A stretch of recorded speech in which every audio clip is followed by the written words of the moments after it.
We're barreling inshore to the friendly confines of Calusa Cove Marina.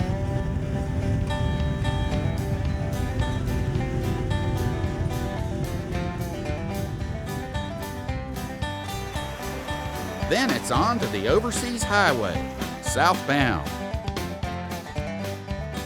The next 12 miles from Lower Matacumbe Key to Duck Key is one of the most unique stretches of highway in the world.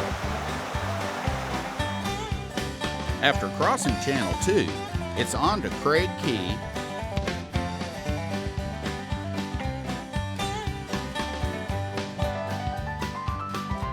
followed by the majestic Channel 5 Bridge with its panoramic views from the ocean to the Gulf.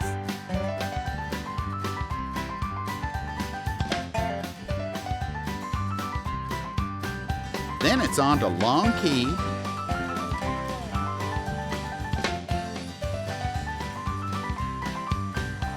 through my old hometown, Layton,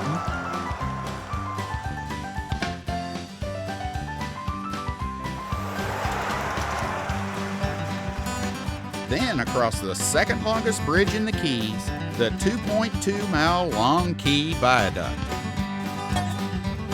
Next to the modern bridge, the old Long Key Viaduct, constructed by the engineers of Henry Flagler's Florida East Coast Railroad, features 186 reinforced concrete arches.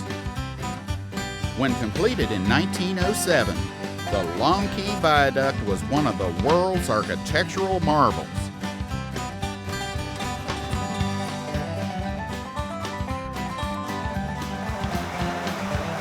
At mile marker 61, we take a left turn onto Duck Key.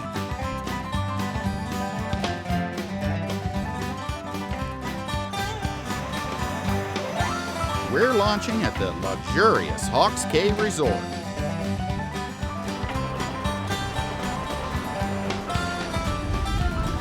Nearby Hawks Cay Resort are two more shipwrecks of the 1733 fleet, El Sueco de Arizon and Los Angustias, featured in the Galleon Hunter DVD. Today in the Duck Key sector, we'll be diving the old Long Key Viaduct Bridge Rubble, the Duck Key Shrimpboat Wreck, the Adelaide Baker, East Turtle Shoal, the Grassy Key Wreck, and 6 dive sites on Coffins Patch. Our first target, the Long Key Viaduct Bridge Rubble, is just under 6 miles, 120 degrees east-southeast from Duck Key in 20 to 25 feet of water. The rubble mounds are set up like giant bowling pins in a triangle. This is a great site to practice underwater navigation, a skill essential for all ocean divers.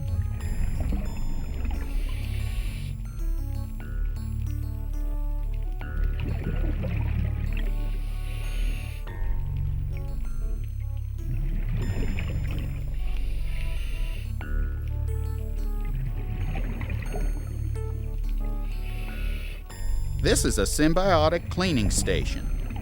The neon gobies are consuming tiny parasites off the green moray, beneficial to both fish.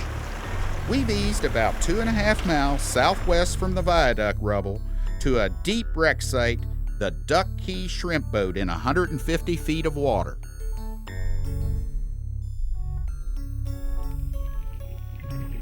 The eerie atmosphere on this wreck reminds me of a foggy graveyard in the late afternoon.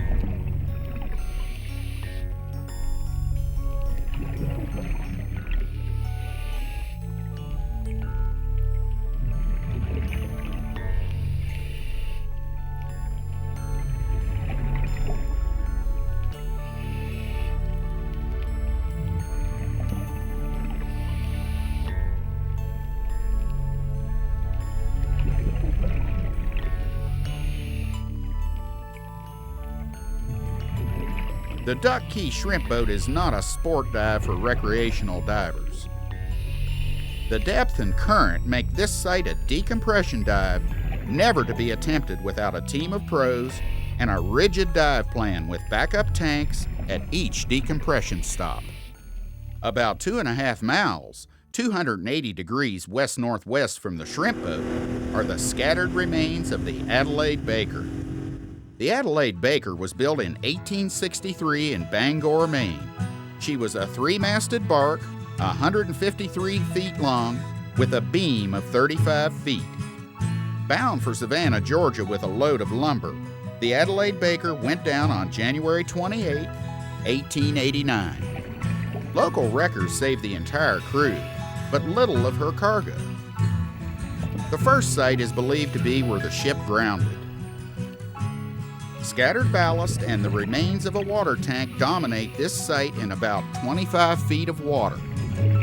The second site is a cluster of rigging, the mainmast, and other structural components, again in about 25 feet of water. There is a heavy debris trail that runs between the two sites.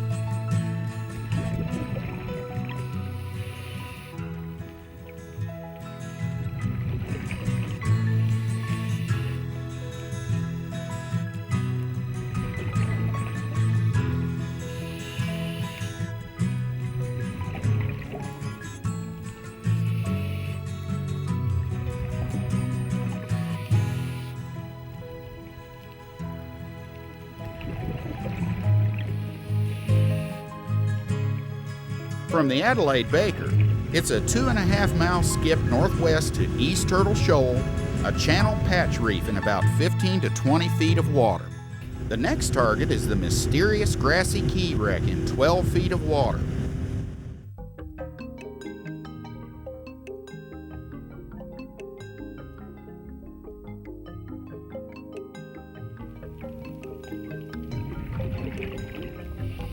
Copper pins, used to hold the ship together, protrude up through the sand and ballast.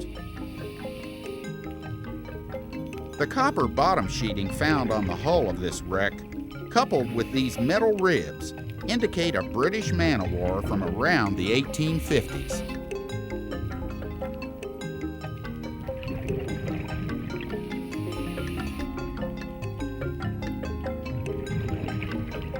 Later in the show, we'll visit another wreck site that may be related to the Grassy Key wreck. We've eased about a half of a mile due southeast from the beacon pipes to Three Bag Reef. Three Bag Reef is composed of 3 distinct mounds covered with sack-shaped, hardened concrete forms. The cement is a Portland grade, and the bag fibers are not of modern manufacture, but possibly from the mid-1800s. Mound 1 is the largest of the 3, with almost 6 feet of relief. The concrete sacks are affiliated with a supply ship whose identity has been lost in the sands of time. It's just under 2 miles, almost due west to the Coffins Patch stake, the actual remains of the old Coffins Patch Beacon C, which first appeared on an 1854 chart. Little of the beacon remains are here, except for the foundation of 2 spars driven into the reef, leading me to believe that the pipes we dived earlier were moved from this site.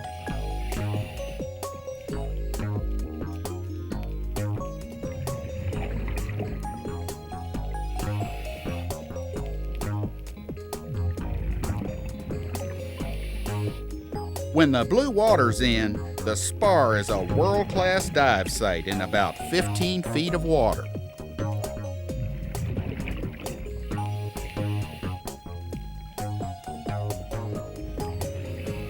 The arrow crab has 2 purple front pinchers. Its legs make it resemble a spider. It is these highly sensitive legs that collect bits of organic matter and transfer it to the pinchers, which carry the food to the mouth. Let's see that again in slow motion. I'll never cease to be amazed at the fascinating creatures of the ocean realm. From the pillar coral colony, it's back out to the reef line to dive the modern Coffins Patch number 20 flashing red beacon, easily visible anywhere on Coffins Patch, day or night.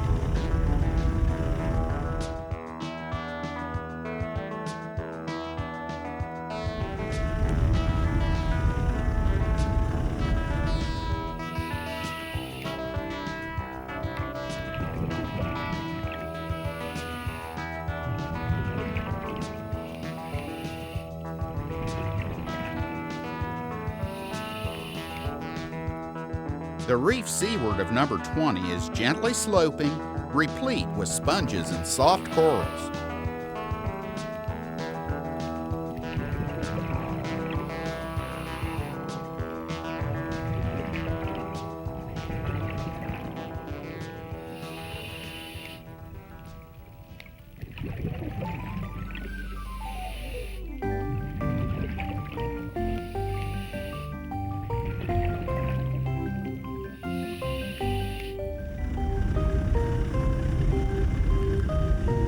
We're skipping back into Duck Key,